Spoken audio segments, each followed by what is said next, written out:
J'ai généré plus de 50 millions d'euros au cours des dernières années et dans cette vidéo, je vais partager avec vous un guide complet pour devenir millionnaire. Allez, c'est parti!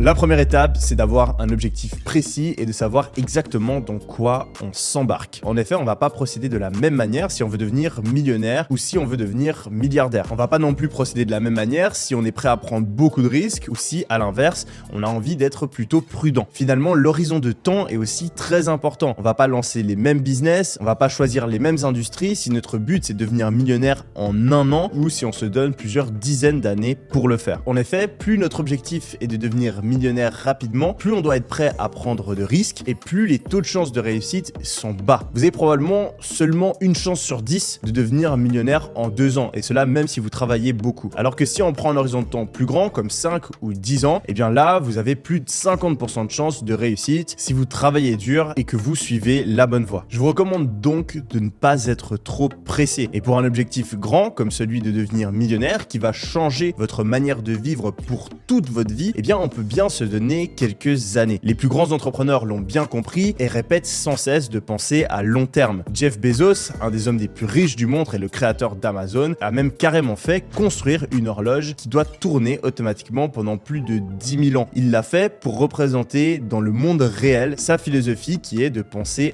à long terme. C'est pas parce qu'on a un objectif à long terme qu'on va y aller tranquillement. Comme certaines personnes le disent, il faut être impatiemment patient. On a un plan à long terme, mais ensuite on va essayer de progresser le plus rapidement possible vers cet objectif-là et on va pas patienter dans une situation qui ne nous plaît pas. Pour réaliser cette vidéo, je me suis donc dit que j'étais un entrepreneur lambda avec peu d'argent de côté, pas de compétences particulières, que j'étais pas mal occupé, que j'avais soit un emploi ou que j'étais étudiant et que donc j'avais pas énormément de temps à ma disposition. Finalement, j'ai aussi pris en compte que j'étais quelqu'un qui avait un petit peu peur du risque. J'ai pas envie de travailler des années et des années sans gagner un seul centime ou de remettre en jeu ma carrière. Mon objectif pour ce guide, c'est donc de réussir à devenir millionnaire en moins de 5 ans et en prenant le moins de risques possible. Maintenant qu'on sait exactement ce qu'on veut faire, on va commencer par sélectionner une idée de business. Première chose qu'il faut comprendre, c'est qu'il existe plein de manières différentes de devenir millionnaire. On peut le faire à travers les investissements, on peut le faire à travers un emploi et on peut le faire à travers un business. Dans cette vidéo, je vais me focaliser sur cette dernière stratégie parce que pour devenir un millionnaire en moins de 5 ans, ça va être très difficile de le faire en investissant ou en étant salarié. On va donc se focaliser sur la création d'une entreprise. Et il existe deux types différents d'entreprises. Les premières, c'est les entreprises à cash flow, des entreprises qui vont être profitables et qui vont vous permettre de gagner de l'argent tous les mois. En général, si on veut réussir dans ce type de business, il va falloir faire mieux. On va prendre des business qui existent déjà, on va peut-être modifier quelques aspects, mais au final, on va avoir beaucoup de concurrents et ça va donc être vraiment très important de réussir à offrir un meilleur produit que les concurrents ou bien avoir un meilleur marketing, avoir une meilleure organisation, avoir un meilleur support client, etc. Notre but, ça va être de rejoindre le top 1% des meilleurs entrepreneurs dans cette niche-là afin de capturer des parts de marché et gagner de l'argent. La deuxième stratégie, ça va être de faire différemment. Là, on va essayer de créer un nouveau type de business, un nouveau type de produit et d'innover. En général, dans ce genre de business, on va avoir besoin de pas mal d'argent au début et on va pas être rentable pendant de nombreuses années. On appelle souvent ce genre de business startup et si vous voulez en lancer une, ça va nécessiter une approche complètement différente. En gardant en tête mon objectif pour créer ce guide qui est de devenir millionnaire en moins de 5 ans en prenant le moins de risques possible, j'ai donc choisi de me focaliser sur un business à cash flow. En effet, les startups, c'est des business incroyables qui permettent de révolutionner des industries et qui peuvent aussi permettre de gagner des sommes astronomiques. En effet, les plus grandes réussites business des 10 dernières années sont majoritairement dans ce domaine-là. Mais le gros problème avec les startups, c'est qu'il y a beaucoup de risques. On a environ une chance sur 10 que ça fonctionne et on ne va pas être rentable pendant de nombreuses années. Je ne pense pas qu'en tant que débutant, ce soit donc la meilleure manière d'optimiser ses chances de succès, surtout si notre objectif, c'est simplement de devenir millionnaire. On a donc choisi de lancer un business à cash flow, mais il existe encore plein d'opportunités, plein de types de business à cash flow. Et là, ça va être super important de réaliser une chose. On est en train de lancer des business qui existent déjà. On n'est pas en train de réinventer la roue et comme je l'ai dit plus tôt, notre objectif, ça va être de faire mieux. On sait que ces business models fonctionnent. C'est donc une énorme erreur de continuellement se poser la question, est-ce que c'est plutôt ce type de business qui fonctionne ou plutôt celui-là? Est-ce que c'est mieux de lancer une marque e-commerce? Est-ce que c'est mieux de faire une agence freelance? Est-ce qu'en fait, je dois tout arrêter pour me focaliser sur Amazon FBA ou encore devenir freelance? Ça, c'est des questions qui sont utiles de se poser au début quand on se lance, mais qu'il va falloir supprimer de votre esprit une fois que vous avez choisi votre trajectoire. En effet, la plupart des gens qui se lancent dans le business passent beaucoup trop de temps à hésiter et changer d'avis. Ce qu'ils ne comprennent pas, c'est que comme on l'a dit plus tôt, il faut faire mieux. Il faut faire partie du 1% des meilleurs dans un domaine. Et pour atteindre ce niveau-là, on est obligé de le faire pendant une certaine période. Changer continuellement d'opportunités et de type de business, ce serait comme vouloir devenir sportif professionnel, faire du basket pendant 2 mois, puis commencer à faire du foot et finalement se diriger vers le tennis. Chacune de ces opportunités aurait pu fonctionner, mais étant donné qu'on ne fait que changer d'avis, aucune d'entre elles n'aboutira. Ce que je vous recommande fortement de faire, c'est de vous laisser une semaine. Et croyez-moi, c'est amplement suffisant. Une semaine pour choisir votre type de business. Une fois que vous l'avez choisi, vous le gravez dans la roche et pendant au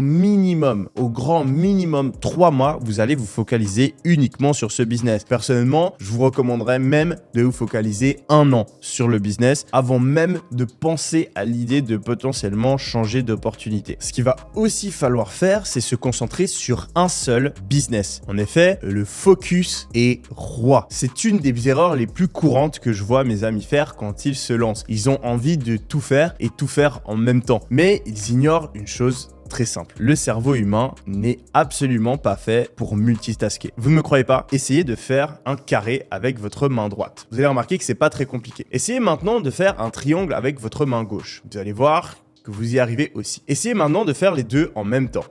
Et vous allez voir que vous n'y arrivez pas. Eh bien, lancer 2 business en même temps, c'est comme essayer de faire un carré et un triangle en même temps. Si vous vous focalisez uniquement sur le triangle ou sur le carré, vous allez réussir à le faire. Si vous essayez de faire les deux en même temps, vous allez échouer sur les 2 opportunités. Ça paraît logique comme ça, mais c'est super important de ne pas sous-estimer la FOMO, la peur de manquer quelque chose. Quand on est en train de ramer sur notre bateau de l'entrepreneuriat, en train d'essayer de créer un business et que l'excitation, la motivation du début a disparu, que ça fait 2 mois qu'on rame sans le moindre signe de succès et qu'on voit un pote qui a lancé un autre type de business, une publicité ou une vidéo sur YouTube qui nous dit que c'est ça la nouvelle opportunité à aller saisir, eh bien ça devient très difficile de continuer à ramer dans la même direction et ne pas se laisser distraire. Je vous invite donc à ne pas faire partie de tous les apprentis entrepreneurs qui se font dévier de leur trajectoire car ils succombent à la FOMO. En effet, si vous n'en faites pas partie, vous avez déjà beaucoup plus de chances de réussir. Parce que rappelez-vous, la question c'est pas est-ce que le e-commerce ça fonctionne? Est-ce que créer une agence ça fonctionne? On sait que ça fonctionne. Ça fonctionne pour des milliers de personnes. La seule raison pour laquelle ça ne fonctionnerait pas pour vous, c'est que vous avez arrêté trop tôt. En effet, c'est possible d'échouer pendant 3 mois en e-commerce. C'est possible d'échouer pendant 3 mois dans la création d'une agence. C'est possible d'essayer pendant 3 mois en essayant de vendre du coaching. C'est possible d'échouer pendant 3 mois en devenant freelance. Mais c'est littéralement impossible d'échouer pendant 2 ans si on concentre tout son focus sur une seule de ces opportunités. Du coup, je vous invite à choisir un type de business. Il en existe des tonnes. J'ai fait plein de vidéos là-dessus. J'en mettrai une où j'ai comparé les 10 meilleurs types de business à lancer pendant cette année, juste en haut à droite de la vidéo. Mais de manière générale, ce qui est important, c'est de prendre un business qui est adapté à votre personnalité. Si vous êtes quelqu'un qui aime parler aux gens, qui aime vendre, qui aime avoir de l'interaction avec les autres, je vous recommande plutôt de lancer une agence. Si vous êtes quelqu'un qui adore devenir très bon dans un domaine spécifique et vendre son expertise, je vous conseille plutôt de vous diriger vers du freelance. Si vous êtes quelqu'un qui a envie de pouvoir tout faire depuis son ordinateur et qui est un petit peu démerde, je vous recommande plutôt de lancer une boîte e-commerce. Si vous êtes quelqu'un qui adore parler, qui est pédagogue, qui sait expliquer, qui n'a pas peur de se montrer sur les réseaux, je vous recommande plutôt de vous lancer dans le coaching ou la formation. Si vous êtes quelqu'un de très ambitieux, qui a une équipe, qui a un peu plus d'argent à investir, je vous recommanderais plutôt de lancer un logiciel. Et puis si vous êtes quelqu'un qui a un bon taf, qui économise et qui a plutôt envie de faire de l'investissement, eh bien vous pouvez vous diriger soit vers l'investissement à la bourse, soit vous pouvez carrément vous lancer dans l'immobilier si vous avez un petit peu plus de temps et que ça vous dérange pas de visiter des biens, les négocier, les rénover, gérer les locataires, etc. Troisième étape, ça va être de revoir son organisation. Maintenant qu'on connaît notre objectif, devenir millionnaire, qu'on a un moyen de l'atteindre, lancer un business à cash flow, eh bien il va falloir s'organiser pour être sûr qu'on fournit le travail nécessaire. En effet, pour devenir riche, il faut travailler. Pour devenir millionnaire, il faut travailler beaucoup plus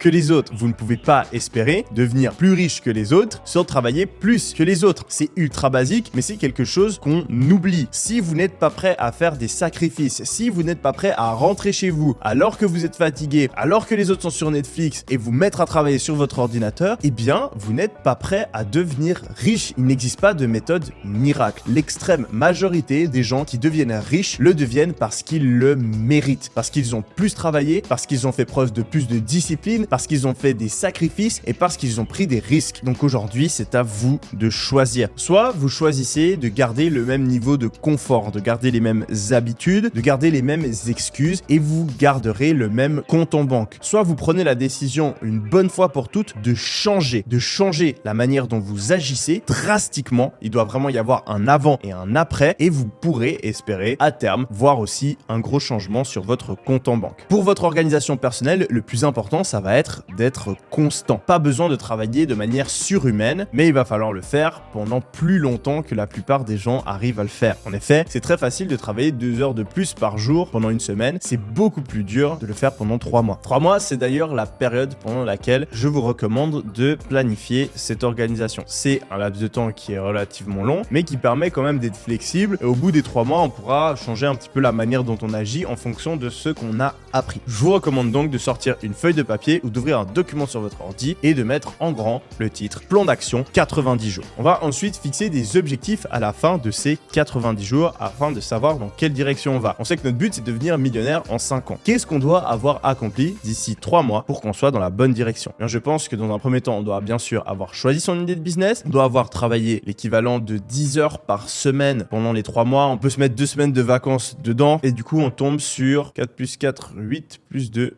10, parfait. On tombe sur 100 heures de travail. 100 heures de travail en 90 jours, ce qui équivaut à 2 heures par jour si vous travaillez que pendant la semaine, ou peut-être 1 heure par jour pendant la semaine et un petit peu plus le week-end. Vous voyez que c'est tout à fait raisonnable et j'ai choisi un nombre d'heures qui est limité parce que j'ai envie que ça corresponde à mon objectif. En effet, mon but, c'est de devenir millionnaire en prenant le moins de risques possible et je suis convaincu qu'au début, on peut commencer à travailler sur son business en parallèle de notre activité. Que vous soyez étudiant ou que vous ayez un travail, eh bien, on a tous 1 à 2 heures par jour qu'on peut dédier à ces projets. Et le but, ça va être avec ce temps de faire ce qu'on appelle un Ouch. Un ouch, c'est un petit test qu'on utilise avant de se lancer à 100%. C'est l'équivalent de tremper son doigt de pied dans l'eau froide avant de plonger dedans à la piscine. Et beaucoup de personnes ignorent qu'on peut faire ça quand on lance un business. Ils se disent, ok, est-ce que je lance un business ou pas? Est-ce que je quitte mon travail pour lancer un business ou pas? Est-ce que j'arrête l'université pour lancer mon business ou pas? Et ils vivent dans un monde noir et blanc où lancer un business, c'est un énorme risque. Alors qu'en réalité, on peut tout à fait lancer son business en parallèle de ses activités, en tout cas pendant une certaine période. Et ensuite, si on voit que ça nous plaît, si on voit qu'il y a du potentiel, si on commence à gagner de l'argent, et bien là, on peut décider de se mettre à 100% derrière son business et d'arrêter ce qu'on faisait avant. Donc pendant ces premiers 90 jours, on va tout faire en parallèle. Ça va être un petit peu épuisant, mais ça en vaut largement la peine. Ces heures que vous allez dédier chaque semaine à votre business, je vous recommande fortement de les mettre en début de journée. En effet, quand on a un emploi, eh bien, on a un patron pour nous mettre la pression. Et donc, si on fait pas son travail, eh bien, il y aura des conséquences. Cette pression-là,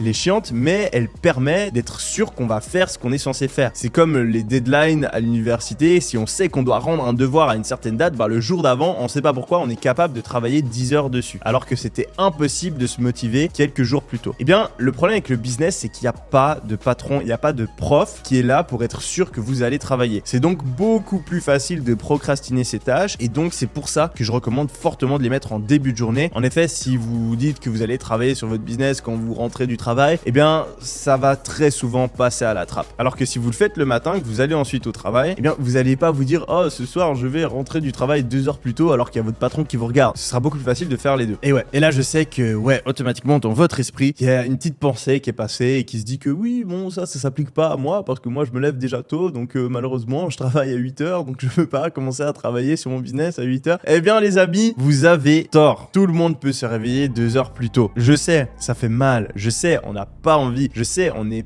pas du matin. Mais la réalité, c'est que tout le monde est capable de se réveiller plus tôt et que le corps s'y habitue. Si vous vous couchez plus tôt et que vous vous réveillez plus tôt, au bout d'un moment, le corps est habitué. C'est comme quand on change de pays et qu'il y a du décalage horaire. C'est chiant pendant une semaine, mais au bout d'un moment, c'est complètement normal. Eh bien, si vous êtes sérieux par rapport au fait de devenir millionnaire, vous avez le choix. Soit vous travaillez sur votre business plus tard, en rentrant du travail, et vous avez la discipline et le self-control pour ne pas procrastiner, même quand c'est la fin de journée et que vous êtes fatigué. Soit vous avez la force mentale de vous réveiller quelques heures plus tôt. Mais vous allez forcément devoir faire un des deux. Et si c'est pas le cas, eh bien, vous n'allez pas devenir millionnaire. C'est aussi simple que ça. Vous pouvez pas vous dire, oui, je veux devenir millionnaire, je vais travailler en rentrant du travail, et ensuite, une fois sur deux, vous le faites pas, et vous étonnez que ça fait des mois que vous avez le projet de lancer un business et qu'il n'y a rien qui se passe. Donc à vous de choisir. Moi, je vous recommande fortement de vous réveiller plus tôt, même si c'est quelque chose que vous n'avez pas envie de faire, mais soyez conscient qu'il y a énormément de personnes qui regardent cette vidéo qui vont échouer parce qu'ils vont faire aucune des deux options que je viens de vous mentionner et qui vont le regretter alors qu'il fallait simplement changer son réveil. Dernière étape pour l'organisation personnelle, ça va être de mettre en place une technique pour maximiser vos chances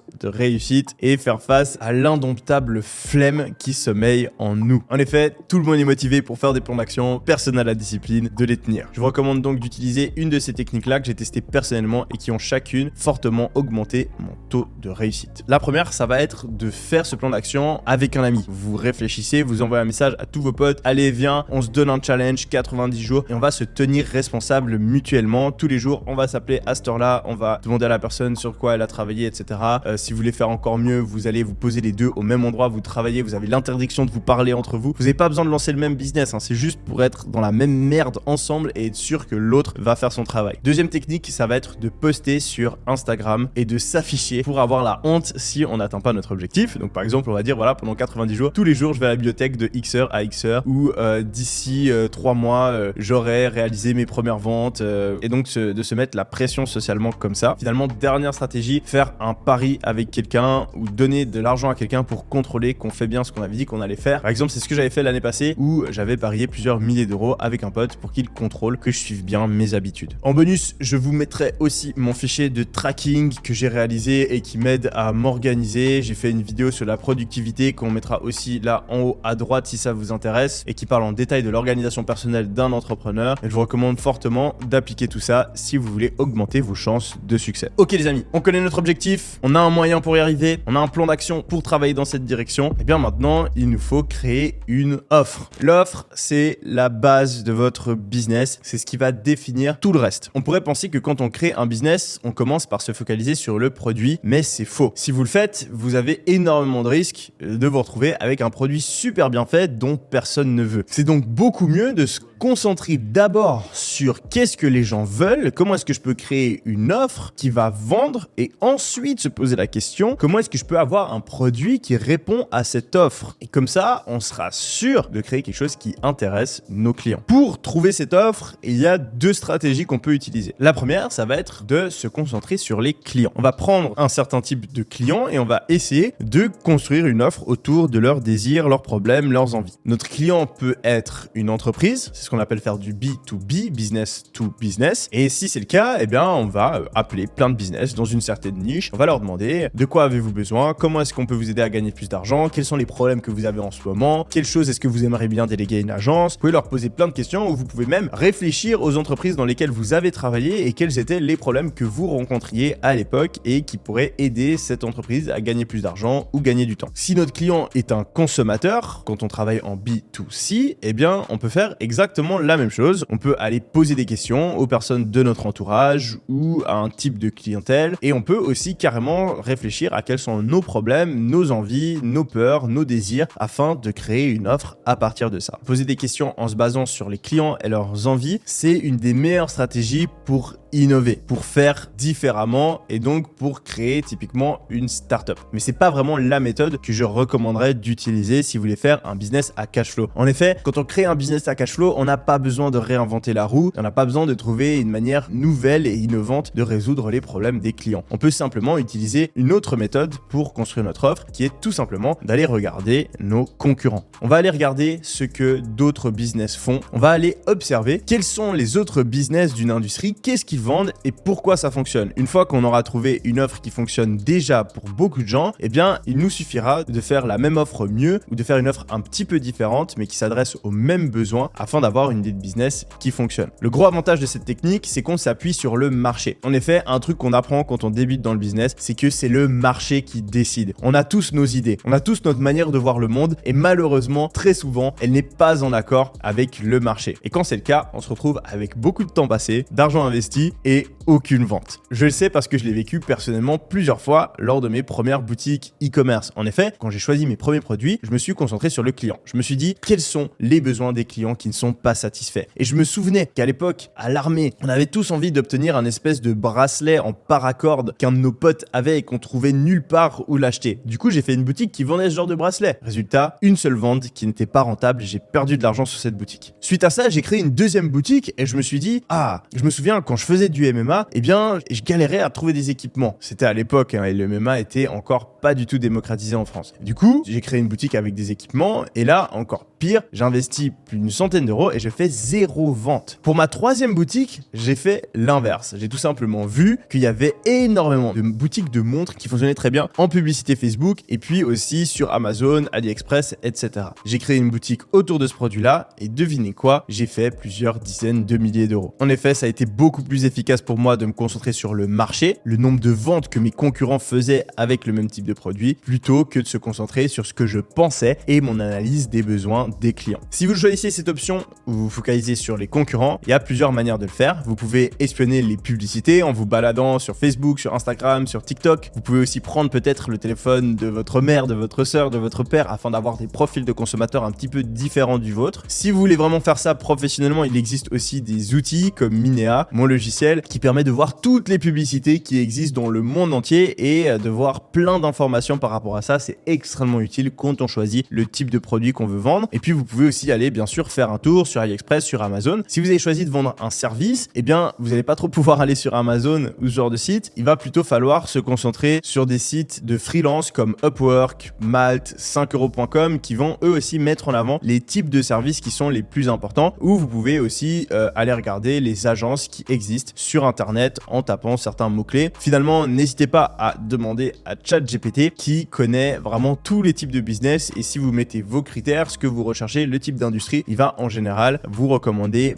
plein de trucs intéressants. Maintenant qu'on sait plus ou moins ce qu'on veut vendre, vous avez soit choisi un produit pour votre marque e-commerce ou bien vous avez choisi un type de service pour votre agence, vous voulez par exemple aider les business à trouver plus de clients grâce à l'IA, aider les business à gagner du temps grâce à l'IA, aider les business à faire un chatbot grâce à l'IA, ou bien vous êtes plutôt sur de la publicité en ligne, de la création de vidéos ou encore la création d'une formation pour perdre du poids, et bien à ce moment-là, il faut réaliser que vous avez fait que la moitié du travail. Vous savez plus ou moins ce que vous voulez vendre. Maintenant, il va falloir choisir comment est-ce que vous allez présenter ce produit-là à vos clients. Et ça, c'est quelque chose de très important. Quand on le fait, il va falloir se concentrer sur deux choses. La première, ça va être maximiser les bénéfices de votre offre. Et la deuxième, ça va être de réduire les coûts de votre offre. Et quand je dis coût, je parle pas de prix, on va le voir juste après. Maximiser les bénéfices, c'est simplement appuyer sur toutes les choses positives que va fournir l'achat de votre produit ou de votre service. Vous pouvez parler par exemple sur le fait que ça va permettre à la personne de gagner plus d'argent. Typiquement, si vous avez une agence de marketing, eh bien, il va falloir expliquer à votre client comment votre produit peut lui permettre de gagner plus d'argent et combien. Plus vous arrivez à rendre la chose concrète, mieux c'est. C'est pour ça qu'il existe sur de nombreux sites des calculateurs d'argent économisé ou des calculateurs de bénéfices potentiels. Ça permet vraiment au client de se mettre dans la tête combien est-ce qu'il peut gagner. Si vous n'êtes pas sur un produit qui permet aux gens de gagner de l'argent, il va falloir se focaliser sur les émotions positives que votre produit va procurer. Si c'est de la bouffe, vous allez par exemple vous concentrer sur le moment de partage qui peut être vécu quand la personne mange ce que vous vendez. Si vous vendez une chaise, eh ben, vous allez vous focaliser sur le confort qu'elle produit. Si vous vendez une montre, vous allez vous focaliser sur le statut, l'histoire, l'identité que porter cette montre va apporter à votre consommateur. Tout ça, c'est des émotions positives. On va aussi faire l'inverse, donc on va essayer de réduire des émotions négatives. Par exemple, si vous vendez un ticket en business class, vous pouvez parler du confort de la business class, mais vous pouvez aussi parler de tout l'inconfort de de la classe économie que votre client n'aura plus à subir. Du coup, on va faire ce travail dans deux optiques. On va le faire pour pouvoir décrire notre offre, donc par la suite quand on va devoir le vendre, mais aussi pour affiner notre produit. En effet, on n'a pas encore créé de produit et donc le fait de savoir quels sont les trucs qu'on doit maximiser, quels sont les trucs qui vont influencer le client, ça va nous permettre par la suite de faire un produit qui va dans ce sens-là. Si par exemple on est en train de créer une agence qui utilise l'IA pour faire gagner du temps, et bien là du coup on va voir que le bénéfice principal c'est le gain de temps, c'est la perte d'inefficacité, c'est la capacité à pouvoir se focaliser sur des choses plus importantes pour le business. On a toutes ces choses-là en tête et donc on va créer notre service et ce qu'on fait en fonction de ça. Si on réalise que un des trucs qui prend le plus de temps et qui est le plus chiant à faire pour les business, c'est gérer l'administratif et la comptabilité, eh bien, on va peut-être créer notre agence juste autour de ça, alors que de base, on avait peut-être plutôt pensé faire gagner du temps aux entreprises en mettant un chatbot sur leur site, et on se rend compte que le chatbot, au final, fait pas économiser beaucoup de temps, et que de toute façon, ils vont pas virer des employés du support client parce qu'il y a moins de questions qui arrivent face au chatbot. Voilà, ça c'est le genre de réflexion que vous pouvez réussir à faire quand vous êtes en train de créer votre offre. On réfléchit d'abord d'un point de vue marketing, et ensuite, on adapte le produit derrière en fonction de ce qu'on a réalisé. On a parlé des bénéfices à maximiser et maintenant on va parler des coûts à diminuer. Quand on achète un produit ou un service, eh bien, on veut avoir des avantages, ce dont on a parlé juste avant, et bien sûr, il va aussi y avoir des coûts, des efforts qu'on doit fournir pour pouvoir bénéficier des avantages. Il existe bien sûr le prix, l'argent qu'on va dépenser, donc ça, bien sûr, on peut le diminuer, hein. Plus le prix est faible, plus vous allez avoir de ventes, mais en général, les débutants ont tendance à avoir des prix qui sont trop faibles, justement parce qu'on a envie d'avoir la vente, on a envie d'avoir la vente à tout prix et qu'on sait que diminuer le prix pour augmenter notre taux de conversion, du coup, on se retrouve à faire des ventes où on a une marge rikiki et ça en vaut pas la peine. Donc moi, ce que je vous recommande de faire, c'est de ne pas baisser votre prix, même voire de l'augmenter, parce que dans l'extrême majorité des cas, les débutants, vous mettez des prix qui sont trop faibles. Là par contre, ce que je vous recommande fortement de faire, ça va être de diminuer les autres coûts pour vos clients qui ne sont pas le prix. Un coût très courant, c'est l'incertitude. Le client ne sait pas si votre produit va réellement fonctionner. Est-ce que votre agence va vraiment permettre à cette entreprise de gagner du temps? Est-ce que cette nouvelle chaise est vraiment beaucoup plus confortable que celle que j'ai actuellement? Est-ce que aller en business, ça va vraiment me permettre d'être plus efficace le lendemain et que je vais vraiment apprécier le confort supplémentaire? Toutes ces choses-là, tous ces points d'interrogation, eh bien, ça fait hésiter le client. Du coup, si on peut les réduire au maximum, c'est top. Il existe plusieurs manières de le faire. Vous pouvez par exemple proposer à l'utilisateur de payer seulement s'il est satisfait. Par exemple, une agence de chatbot, vous dites OK, on crée le chatbot et si vous voulez pas l'utiliser, vous nous payez pas. Vous pouvez aussi prendre une part de l'argent qui est gagné. Encore dans l'exemple d'agence, si vous faites le marketing sur Facebook, vous pouvez traquer les conversions et dire à votre client oui, nous, on prend seulement 20% des bénéfices supplémentaires qu'on vous importe. Et donc, le client, il a plus à se poser la question, est-ce que cette agence va vraiment me faire gagner de l'argent ou pas? Et c'est beaucoup plus facile pour vous de vendre. Vous pouvez bien sûr, et c'est le plus classique, faire une garantie satisfait ou remboursé, ce qui retire complètement le risque pour vos clients, que ce soit pour un service ou un produit. Attention, le problème qui existe pas mal avec les garanties satisfait ou remboursé, c'est qu'il y a plein de personnes qui font des garanties satisfait ou remboursé super compliquées à obtenir, ou que pour un produit en e-commerce par exemple, il faut quand même aller à la poste, envoyer le truc, etc. Donc il y a quand même un risque pour le client parce qu'il sait que s'il n'est pas satisfait, il va devoir se prendre la tête. Et donc c'est pour ça qu'il existe des garanties satisfait remboursé qui vont encore plus loin. Par exemple, il y a de plus en plus de sites e-commerce qui proposent de rembourser le client sans même qu'il ait à renvoyer le produit ou d'avoir quelqu'un qui vient chercher le colis chez le client afin qu'il n'ait pas besoin d'aller à la poste. Tout ça, c'est des manières de diminuer encore plus l'incertitude, diminuer encore plus les coûts qui sont liés à l'achat. Il y a encore quelques autres types de coûts, notamment le temps entre le moment de l'achat et le moment où on va obtenir les bénéfices, ou plus ça fonctionne vite, mieux c'est. Il y a aussi les efforts qu'il faut fournir. C'est pour ça que plein de personnes sont prêtes à faire des liposuctions qui sont instantanées et qu'il y en a beaucoup moins qui sont prêtes à suivre un régime sur le long terme. Donc voilà pour les différents coûts. Ensuite, quelque chose que je vous recommande de faire avant de commencer à vraiment créer votre produit, c'est de commencer à créer un pitch pour le vendre dans votre tête parce que ça va vraiment cristalliser tous les points que j'ai mentionnés juste avant. Donc faire l'effort de mettre à l'écrit un petit paragraphe qui explique exactement quels sont les avantages du produit et pourquoi quelqu'un devrait l'acheter. Quand vous le faites, je vous recommande d'utiliser le concept AIDA. Attention, intérêt, désir, action. C'est un concept de copywriting super connu. Vous pouvez demander à ChatGPT de vous aider à le faire. Mais en gros, au début de votre texte, vous attirez l'attention. Ensuite, vous allez développer un intérêt chez le client, susciter le désir et finalement lui dire quoi faire. Je vous recommande aussi d'inclure dans ce texte de l'urgence ou de la rareté, ou les deux si vous pouvez. Mais donc, une raison qui justifie pourquoi c'est important de l'acheter maintenant et qu'on peut plus attendre. En général, c'est des limites de temps sur des réductions, etc.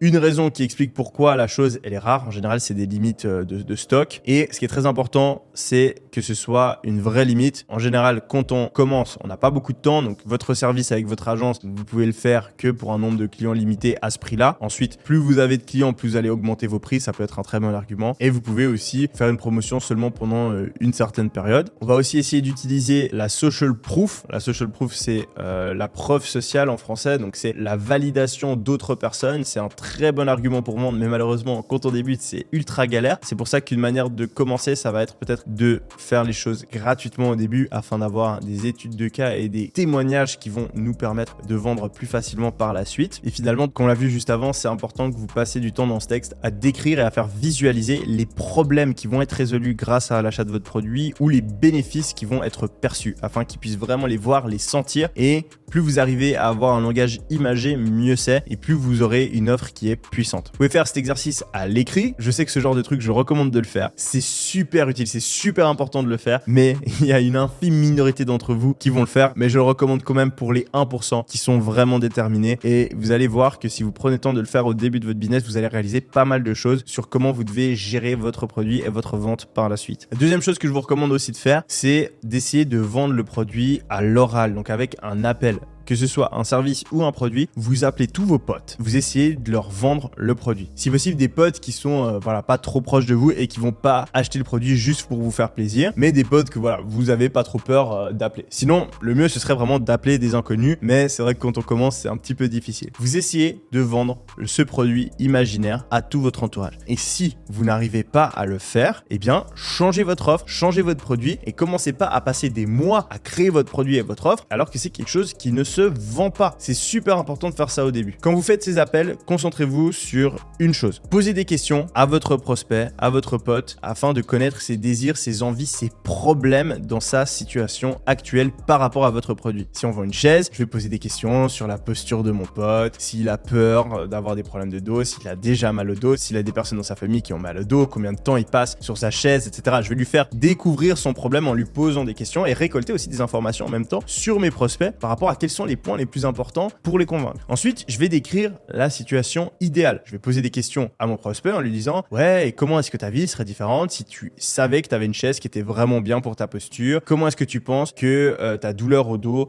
évoluerait? Qu'est-ce que ça représente en termes de productivité? Est-ce que tu resterais plus longtemps assis à ton bureau? Du coup, tu pourrais mieux travailler, etc. » Ce genre de questions, je fais décrire, je mets en avant l'écart qu'il y a entre les deux et ensuite je lui dis « Eh bien, ça tombe bien, je viens de lancer mon entreprise et on crée justement des chaises qui sont adaptées à la posture pour maximiser la productivité des gens et leur empêcher d'avoir mal au dos. Est-ce que ça te chauffe de faire partie de nos premiers clients et d'obtenir une grosse réduction? Et là, vous allez voir, si vous avez personne dans votre entourage qui achète, vous êtes soit un horrible vendeur et il va falloir vous améliorer en marketing, soit votre offre elle est pourrie, soit votre produit n'intéresse pas les gens et il va falloir changer d'option. Si au contraire, vous avez plein de gens qui sont super chauds et ils sont prêts à payer réellement le prix que vous avez prévu pour votre offre, et bien là, vous pouvez passer à l'étape suivante. L'étape suivante, ça va être de créer le produit. Maintenant qu'on connaît exactement nos besoins marketing, on a une offre qui fait vendre, et bien il va falloir créer un produit qui correspond à notre offre. Des fois, c'est difficile et il faut changer un petit peu l'offre, mais en général, on arrive toujours plus ou moins à se démerder. Donc, on va créer ce produit-là. Si c'est notre service, c'est assez facile. Il va juste falloir faire une description très claire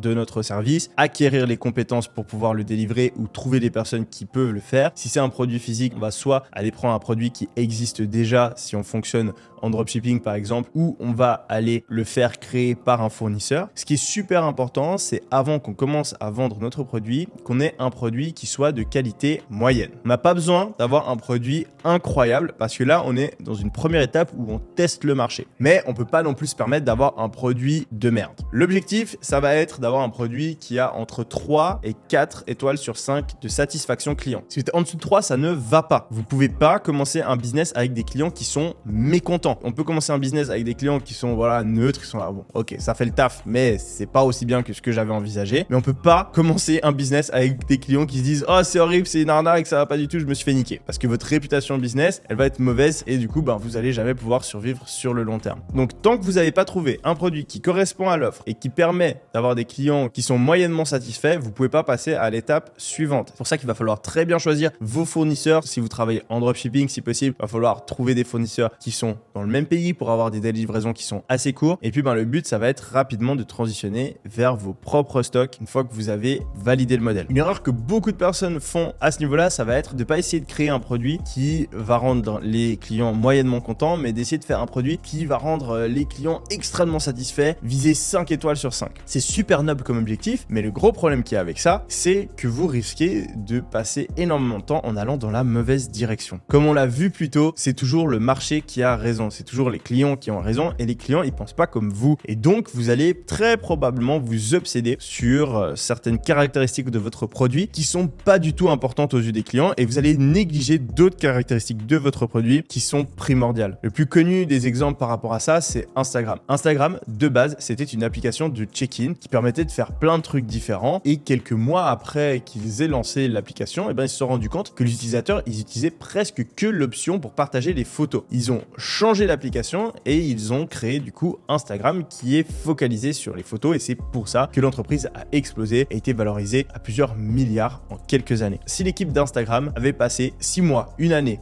2 ans de plus à se focaliser sur toutes les petites fonctionnalités qui pensaient être importantes, eh bien ils auraient probablement manqué l'opportunité de leur vie. Et c'est exactement ce que vous risquez de faire avec votre business. Si vous essayez de faire le produit parfait dès le début, sans vous confronter aux retours et aux avis des clients, eh bien vous allez perdre énormément de temps. Donc on crée un produit qui est moyen, on va commencer à le vendre et on va utiliser les retours des clients pour l'améliorer. Du coup, on arrive à la prochaine étape, obtenir ses premières ventes. Pour obtenir nos premières ventes, il y a plein de manières différentes. Il existe plein de manières différentes de présenter notre offre et notre produit à des clients potentiels. Premièrement, il y a les méthodes organiques où on va pas dépenser d'argent. On peut par exemple appeler des inconnus, faire du call calling, on peut envoyer des messages à des inconnus, faire des calls par téléphone, WhatsApp ou les réseaux sociaux. On peut passer par des groupes ou des forums. Les groupes Facebook, c'est un petit peu démodé, mais franchement, ça marche encore très bien quand on commence un business. Par exemple, vous vendez un produit pour les bébés, vous allez dans des groupes Facebook de maman. Soit vous êtes transparent et vous expliquez que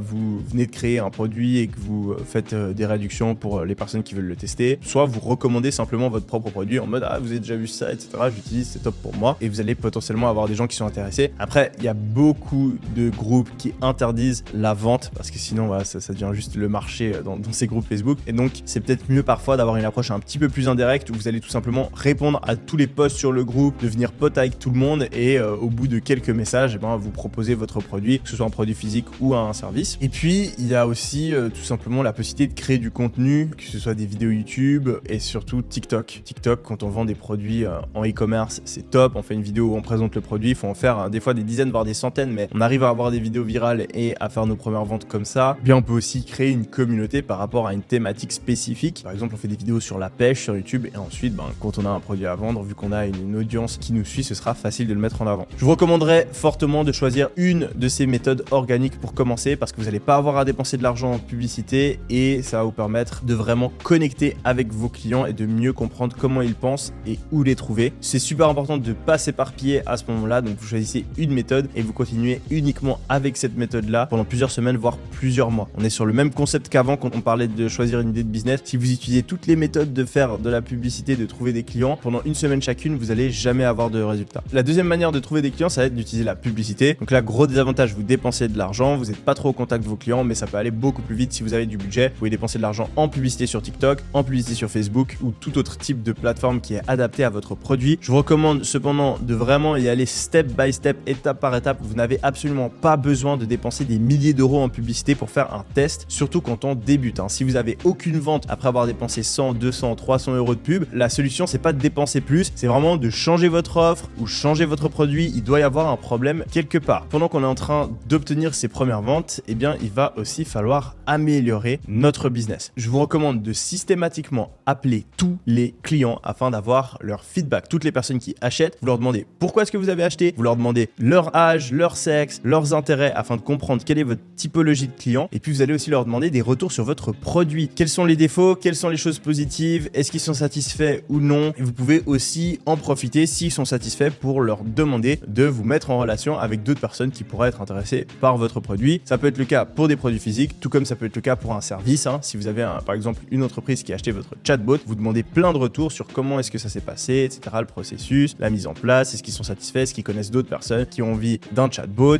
etc. Vous allez ensuite utiliser ces feedbacks pour améliorer votre produit et aussi votre marketing. Dans les premiers mois de la création de votre business, c'est aussi super important de comprendre qu'est-ce qui fait vendre, qu'est-ce qui fait pas vendre, comment est-ce qu'on peut adapter le prix, la manière dont on présente notre produit pour obtenir plus de ventes. Pendant cette phase de la création de votre business, vous êtes en train de créer une potion. Vous êtes littéralement en train d'essayer plusieurs ingrédients dans la potion jusqu'à avoir la recette parfaite. Vous allez donc devoir tester différentes manières de présenter votre produit, changer et adapter votre produit si vous pouvez le faire, changer votre site, changer votre publicité, modifier tous ces éléments jusqu'à tomber sur le fameux Product Market Fit, la potion miracle. La potion qui va vous permettre de vendre facilement. On sait quand on a atteint le Product Market Fit. Si vous vous posez la question et vous dites « Ah, est-ce que je l'ai ou pas ?» Vous ne l'avez pas atteint. Quand on atteint le Product Market Fit, eh bien c'est le moment où on galère plus à fournir aux clients ce qu'ils ont envie qu'on galère à trouver de nouveaux clients. Et tant que vous n'avez pas atteint ça, vous devez améliorer votre marketing, vous devez améliorer votre produit. Et c'est cette étape qui va prendre beaucoup de temps. Malheureusement, il y a plein de personnes qui vont vouloir la sauter. Ils vont commencer à faire leur première vente, ils vont être à peine rentables, les clients vont pas être très satisfaits et ils vont se dire « Ah, j'ai fait quelques ventes, faut que je fasse plus de ventes. » Ils vont augmenter leur budget publicitaire, ils vont engager plein de commerciaux pour essayer de vendre leurs produits qui ne satisfait pas les clients et qui est très difficile à vendre. Alors qu'ils auraient dû, à la place, rester dans cette phase de testing et continuer à améliorer le produit, changer le marketing jusqu'à ce qu'il soit facile à vendre et que les clients soient satisfaits. Parce qu'une fois qu'on a cette base, une fois qu'on a cette potion miracle, une fois qu'on a des fondations qui sont solides, eh bien on va pouvoir scaler beaucoup plus rapidement, on va pouvoir faire croître notre business de manière beaucoup plus aisée. On arrive donc à cette fameuse étape, le scaling. Je le répète, il faut que vous ayez un produit qui satisfait les clients, donc au moins 4 sur 5 de satisfaction client, et que vous ayez un produit qui se vend facilement. Si c'est le cas, il va falloir augmenter le marketing. Si vous faites de la publicité, vous augmentez le budget que vous avez en publicité. Si vous faites de l'organique, passez plus d'appels, envoyez plus de messages, faire plus de vidéos sur TikTok. Vous pouvez aussi essayer de combiner plusieurs manières de faire de l'organique et vous pouvez vous mettre à faire des publicités si vous n'en faites pas. Vous allez aussi devoir scaler l'opérationnel de votre business. Étant donné que vous faites de plus en plus de ventes, vous allez avoir de plus en plus de choses à gérer. Et là, le but, au fur et à mesure de la croissance de votre business, ça va être de supprimer des choses que vous faites vous-même et de les faire faire à d'autres personnes. En un mot simple, déléguer. On va donc commencer par se définir un salaire horaire. Vous allez regarder combien vous avez gagné pendant le mois, vous allez regarder combien d'heures vous avez travaillé pendant le mois passé et vous allez faire une division, ce qui va vous donner un salaire horaire. Vous allez ensuite regarder tout ce que vous faites pendant votre semaine, faire une liste de toutes ces tâches-là et vous allez essayer de déléguer les tâches que vous n'aimez pas faire, qui vous prennent le plus de temps et pour lesquelles vous pouvez trouver quelqu'un qui a un salaire horaire plus faible que le vôtre. Au début, c'est très difficile, il y a plein de croyances limitantes par rapport à ça, mais vous devez vous forcer à trouver d'autres personnes pour le faire, sinon votre business restera bloqué et ne pourra plus croître. En général, on commence par déléguer le support client, l'administratif, la comptabilité, et au fur et à mesure du temps, on peut déléguer des choses plus complexes comme le marketing, la création de votre produit, et même à terme, la direction stratégique. Je ne suis par exemple plus CEO d'aucun de mes business, j'ai des CEO ou des associés qui sont en charge de ça, et c'est parce que au fur et à mesure de la croissance de chacun de mes business, je me suis mis à déléguer des parts toujours plus importantes de ce que je faisais. En parallèle du recrutement et du fait de déléguer, il va aussi falloir créer des process. Les process, c'est simplement une manière de faire les choses qui optimisent le résultat. Au lieu d'être tout le temps en train de courir et de résoudre le prochain problème, c'est des fois beaucoup mieux de se poser, respirer un bon coup et de se dire est-ce que je peux pas créer une manière de gérer cet aspect de mon business là qu'on pourra réutiliser et qui vont nous permettre d'être plus efficaces. Je vous donne un exemple. Pendant plusieurs années, je me suis mis à créer ces vidéos sur YouTube à l'arrache. À chaque fois, je me réveillais, j'étais là, bon,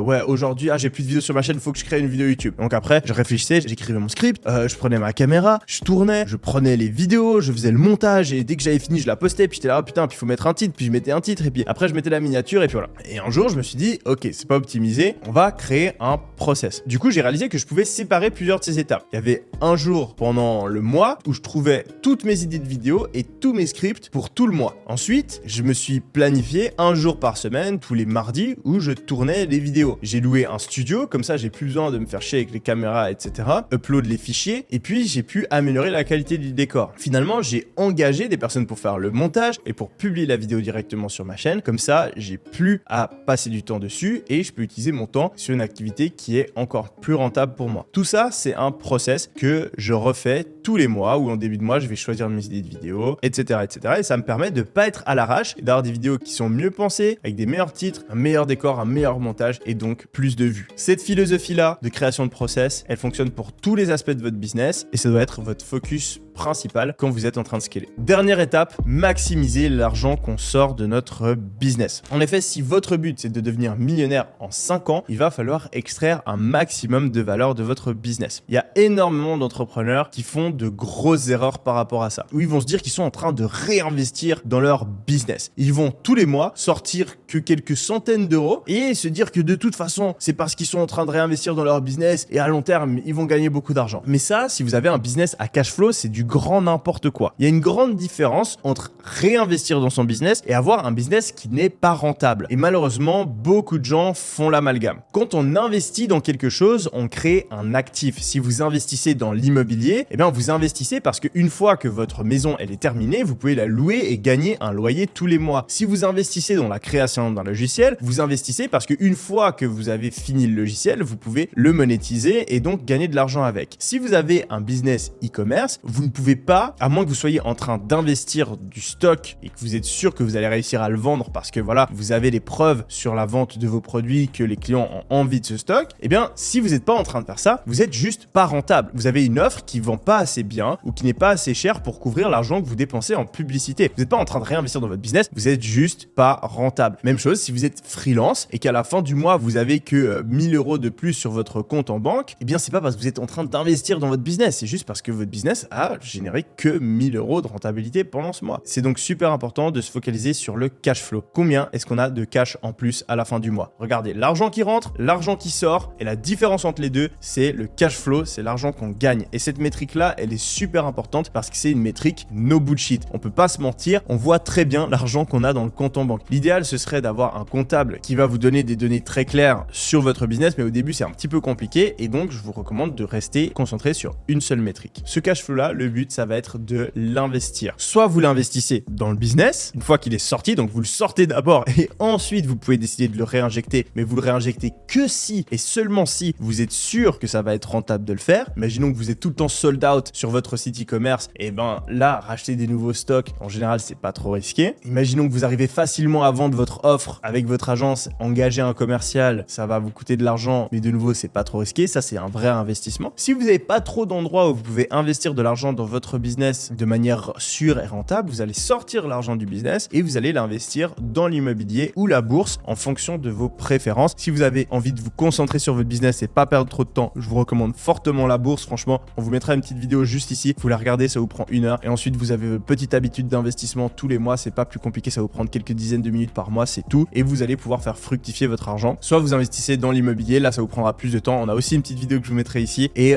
ça vous permettra peut-être d'avoir des rentabilités un petit peu plus élevées. Finalement, faut pas oublier que votre business, si il crache du cash flow, donc qu'il est rentable et qu'on est sur un business avec un taux de satisfaction client qui est supérieur à 4, eh bien ce business là, si vous arrivez à déléguer la plupart de vos activités en créant des process et en engageant, eh bien il va aussi avoir une valorisation et donc vous allez pouvoir le revendre à 3 fois, 4 fois, 5 fois, 6 fois, 7 fois le bénéfice annuel. C'est aussi quelque chose de non négligeable et au bout de 3-4 ans, eh bien, c'est ce qui peut vous permettre de passer la barre du million. Mais bon, ça, c'est quelque chose que vous allez devoir aborder dans plusieurs années. Je vais donc pas en parler en détail et à ce moment-là, vous aurez probablement oublié cette vidéo alors même que c'est elle qui a changé votre vie. Maintenant que vous avez toutes les informations, c'est super important que vous fassiez preuve de productivité afin de les mettre en place et que vous construisiez ce plan d'action de 90 jours. Si c'est quelque chose qui vous intéresse, je vous laisse avec une vidéo où je vous explique exactement comment le faire. C'était Yomi. Allez,